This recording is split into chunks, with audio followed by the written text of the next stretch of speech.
This is All India Radio. In the program Spotlight, now we bring you an exclusive interview with Anthony Miranda, Cultural and Educational Affairs Counsellor at the U.S. Mission to India. The interviewer is Sonu Sood, AIR correspondent. Anthony, a warm welcome to you from All India Radio. Sonu, thank you so much for having me. I'm delighted to be here. US has always been a popular destination for Indian students. But first COVID and now visa issues have created challenges and seem to be a big dampener. Can you tell us what was the quota of students allotted for India this year and how many Indian students managed to reach the US? Well, Sonu, I'm so pleased to say that the United States remains a top destination for Indian students pursuing higher education. And let me go ahead and dispel perhaps a myth. There's actually no limit whatsoever on the number of Indian students who can apply for and attend U.S. universities. Over the past 2 years, we've actually seen consecutive records beat in terms of the number of Indian students who've applied for and successfully gotten a student visa, which is really a tribute to our colleagues in our consular sections, not only at the U.S. Embassy, but at our 4 consulates in Mumbai, Chennai, Kolkata, and Hyderabad. In 2021, we actually issued over 60,000 student visas, and this was at a time when other countries had completely sealed their borders to students. And this past summer, just in 2022, we've seen an even larger record, 82,000 student visas issued to Indian students, and we're really excited that these students are coming to the United States. So ease of obtaining visa is crucial for all students. For this year's winter student season and next summer 2023, how well prepared are the 4 consulates and the embassy in Delhi to handle the demand for student visas? We really prioritize the processing of student visas. So you mentioned, the winter cycle for those who might be starting education in the spring. Pretty much the last week of November and through December, our consular section colleagues will be dedicating the vast majority of their resources to processing student visas. And we do the same thing in the summertime for the fall start date of the academic year. Basically, June, July, and 1/2 to 2/3 of August is spent exclusively, or the vast majority, on student visas. And we do this because it's important. We recognize how valuable Indian students and parents find, a U.S. higher education, and we share that same opinion. What facilitation and support do American universities provide, not only in navigating the application process for admissions, but also in helping them reach their campuses? We like to think of this as being sort of a 5-stage process. First is researching what options are there, finding the right program, the right campus, the right fit for the individual student. The second option would be, or the second step would be to research financing, how to do it, then actually applying to the schools. And we know that schools usually have, deadlines that are around the first of the year. So this is the time to do that. And then later, once you've gotten your acceptance, then you can start thinking about applying for the visa and actually preparing to depart. There's one really incredible resource that I want to make sure people know about, and it's Education USA. We have 8 advising centers all throughout India. We've got 2 in Hyderabad, New Delhi, of course, Ahmedabad, Mumbai, Kolkata, Bengaluru, Chennai. And this is the one-stop shop to get official, credible, accurate information on how to apply to U.S. universities. And if you don't happen to be in one of those locations, no worries. We also provide lots of online and virtual opportunities to receive counseling about how to apply and how to choose the right program. What are the options in terms of scholarships and grants for students who have the academic capability and the ambition to study in the U.S. but cannot afford it? A student were to just type into their search engine of choice, for example, and go to Education USA. This is the overall U.S. government website. We actually have a page dedicated to helping international students research how to finance their higher education. And this comes in different ways, right? The university itself may provide either merit-based or needs-based scholarships or financial assistance. That webpage that I was mentioning also provides a huge list of scholarships that students can apply to make it that much easier to finance their education. So are there any specific categories or quotas under which the Indian students can apply for student visas or even apply to the universities and avail special incentives? So there's no special category or quota. Any student is welcome to apply, and we want that.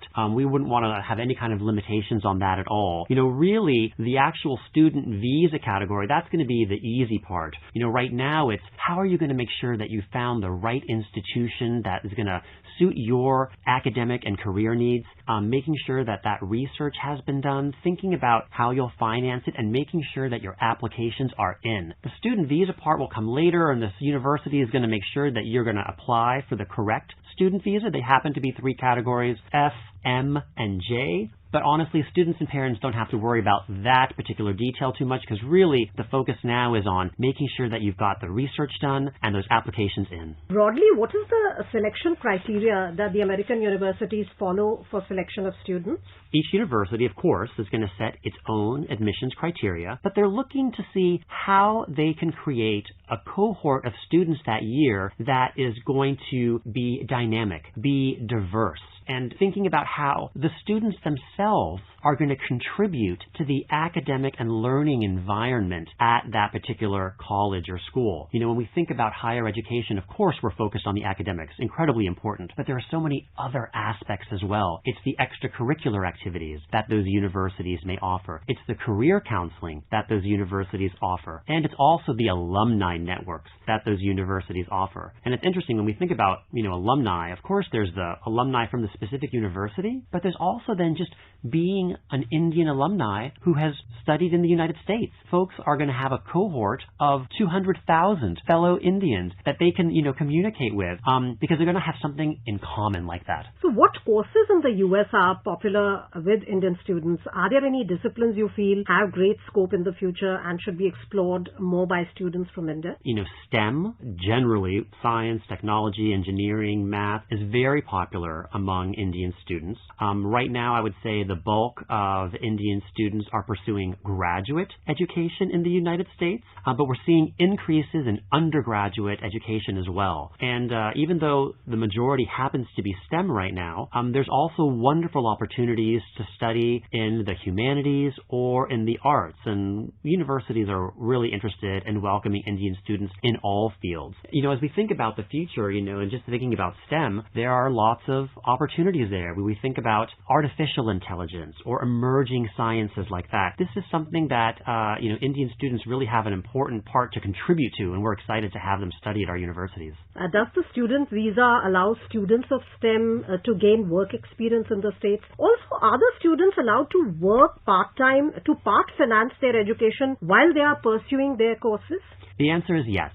There are going to be different programs for students depending on what they happen to study, and each individual university is going to be very happy and willing to work with international students to make sure that they can apply appropriately for those work opportunities. There is a program called OPT, which is Optional Practical Training, which allows students to do a couple things. You can either work while you're studying to help finance your education while you're doing it, or you can opt to reserve that time and spend an additional year consolidating the education that you've received with 1 year of work experience that is specific to what you studied. Now that's for all students, but specifically for STEM students, we offer a 3-year opportunity to work in the United States following the receipt of your degree, again, to really consolidate the education that you've received and put it to real-world use. If we just rewind a little, how far has the process of obtaining a student visa been decentralized and digitized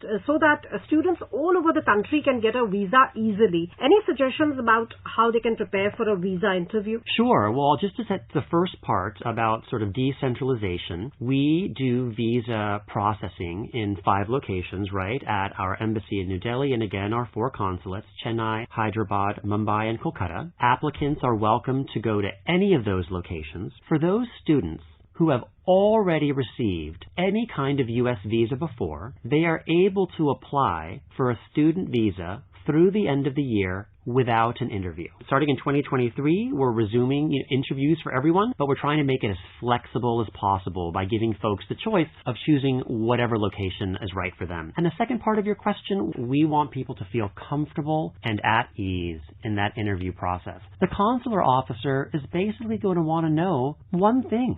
Tell the consular officer, why did you choose that university? In your own words, as if you were talking to your friend, maybe a relative. Where sometimes we see students running into maybe problems is when they start reciting a bunch of facts and figures that maybe they read from a Wikipedia page, and it leaves an impression that perhaps, that they haven't really thought this through. And it could be for any reason that you've chosen a university. Maybe you spoke to someone who happened to go there, and that left a lasting impression. Maybe the university is close to where you might have relatives, and that is a source of comfort for your parents because you know that you can call on someone for anything because you need a home-cooked meal. Maybe it's because in doing your research you've determined this is the right fit for you based on the school's size, based on the school's location, based on any number of criteria that you've developed. Just be able to talk about that in plain normal language and you should be fine. What is the current COVID-related protocol for all students going to the U.S.?